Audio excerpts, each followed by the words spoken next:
اگر کل فیصلہ سنایا جاتا ہے پاکستان تحریک انصاف کی جانب سے کیا رد عمل ہوگا؟ خواجہ حارث صاحب صبح پیش ہوں گے، چونکہ وکلا کو بلایا گیا ہے فیصلہ سننے کے لیے، تو وہ کہیں گے، بتائیں گے کہ جناب یہ کیسے ہو سکتا ہے کہ آپ نے تو ہمارے ابھی بحث سننی تھی، ابھی تو جواب الجواب ہم نے جمع کروانا تھا، تو آپ کیسے فیصلہ سنا سکتے ہیں؟ اب دیکھنا یہ ہے کہ جو عمران خان کی درخواست آج کی ہے وہ کل سماعت کے لیے مقرر ہوتی ہے اس فیصلے کے ساتھ یا نہیں ہوتی، اور اسلام آباد ہائی کورٹ کل کیا فیصلہ سناتی ہے، جو بھی تفصیل ہوگی میں آپ کے ساتھ شیئر کروں گا۔ ساتھ ایک اور جو ڈیولپمنٹ سامنے آئی ہے، احمد نورانی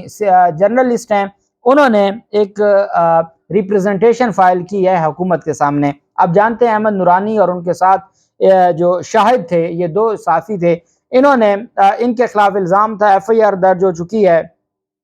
کہ قمر باجوہ اور ان کے خاندان کے جو اثاثے تھے ان کو غیر قانونی طور پر انہوں نے ریکارڈ حاصل کیا تھا اور پھر لیک کیا۔ احمد نورانی کے خلاف بھی مقدمہ درج ہو چکا ہے اور ان کے ساتھی جو ایک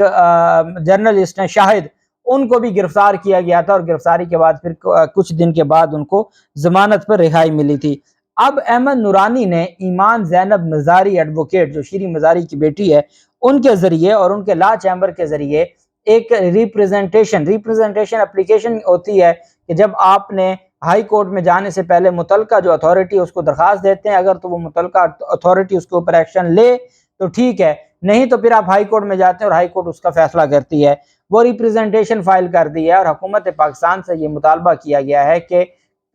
جو سابق آرمی چیف ہیں قمر باجوہ، ان کے اثاثہ جات کی تحقیقات کی جائیں، ان کے اور ان کے خاندان کے اثاثہ جات کی تحقیقات کی جائیں، صاف اور شفاف انکوائری ہونی چاہیے، یہ مطالبہ کیا گیا ہے۔ اب دیکھتے ہیں کہ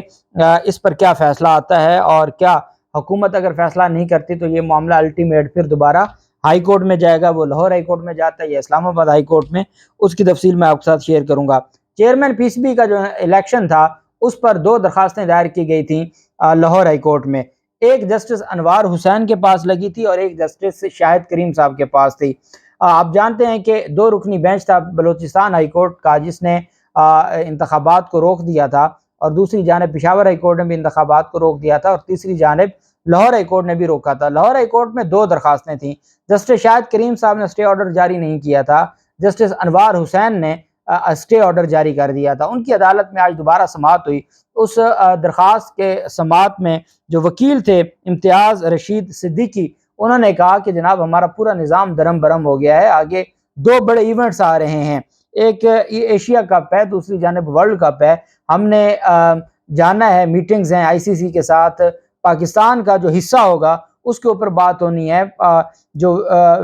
بات ہو رہی ہے وینیو کی کہ کہاں پر ہوں گے، چونکہ ایشیا کپ کے حوالے سے تو ہمیں چند ایک میچز مل گئے ہیں، ورلڈ کپ اگر بھارت میں ہوتا ہے تو ہم کیا سٹانس لیں گے، ہم نے وہاں جا کے میٹنگز کرنی ہے، ہم بھارت میں کھیلیں نہ کھیلیں، ہم کسی نیوٹرل جگہ پر کھیلیں، تو بہت ساری چیزیں ہیں، یہ انٹرنیشنل معاملہ ہے۔ آپ نے چیئرمین پی سی بی کا انتخاب روک دیا ہے، وہاں پر الیکشن کمشنر بیٹھے ہیں، الیکشن کمشنر کا کام ہی نہیں ہے، وہ نگران ایک سیٹ اپ بنا کے بیٹھے ہیں، تو اس طرح تو چیزیں نہیں چلیں گی، اس طرح تو پھر ہمارا پوری دنیا میں سب کی اٹھانا پڑے گی، ایک ہی گیم ہمارے پاس بچی ہے کرکٹ کی، اس کا بھی بڑا غرق ہو جائے گا۔ جسٹس انوار حسین صاحب نے جو پہلے اسٹے آرڈر جاری کیا تھا، آج وہ اسٹے آرڈر خارج کرتے ہوئے، حکم امتناعی خارج کرتے ہوئے، انہوں نے پی سی بی کے چیئرمین کا انتخاب کروانے کا حکم دے دیا، اور ان کی جانب سے کہا گیا کہ اس طرح کے جو مقدمات ہیں یہ پہلے ایک اور جج صاحب کے پاس بھی ہیں، یا یہ جو میرے والی فائل ہے یہ بھی اس جج کو ٹرانسفر کر دی جائے، یا چیف جسٹس آف پاکستان اس کے اوپر کوئی لارجر بینچ بنا لیں، لیکن جو حکم امتناعی تھی لاہور ہائی کورٹ کی جانب سے اس کو خارج کر دیا۔ جسٹس شاہد کریم صاحب نے پہلے حکم امتناعی نہیں دی تھی، اسٹے آرڈر نہیں دیا تھا، جبکہ جو جسٹس انوار حسین ہیں ان کی جانب سے بھی حکم امتناعی خارج کر دی، اور پی سی بی کا جو چیئرمین کا انتخاب تھا وہ کروانے کی اجازت دے دی ہے۔ اور اب اس کے بعد نجم سیٹھی کے لیے کیا ہوگا، کیونکہ نجم سیٹھی نے یہ سارا جو کاروائی تھی وہ رکوائی تھی، اور ذکا اشرف کو پیچھے ہٹانے کے حوالے سے، تو دیکھتے ہیں کہ یہ معاملہ کس طرف جاتا ہے۔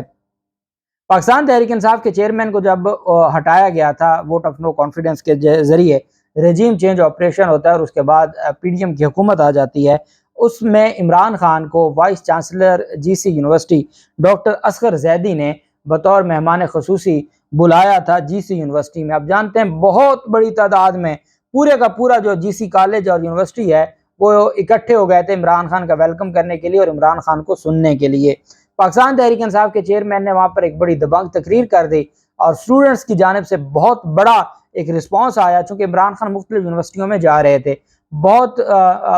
تگڑا قسم کا انہوں نے رسپانس دیا، اور اس پر پھر جو مسلم لیگ نون کی جانب سے اور پی ڈی ایم کی جانب سے اعتراض کیا گیا، حتیٰ کہ اس وقت پھر وہ چیزیں سامنے آ گئیں کہ مریم نواز جا سکتی ہیں، شہباز شریف جا سکتے ہیں یونیورسٹیوں میں، تو عمران خان کیوں نہیں جا سکتے؟ بہرحال اصغر زیدی کو پہلے انہوں نے ہٹایا وی سی کے عہدے سے ہٹانے کا جو فیصلہ تھا اس کو عدالت نے، آپ کو یاد ہوگا جو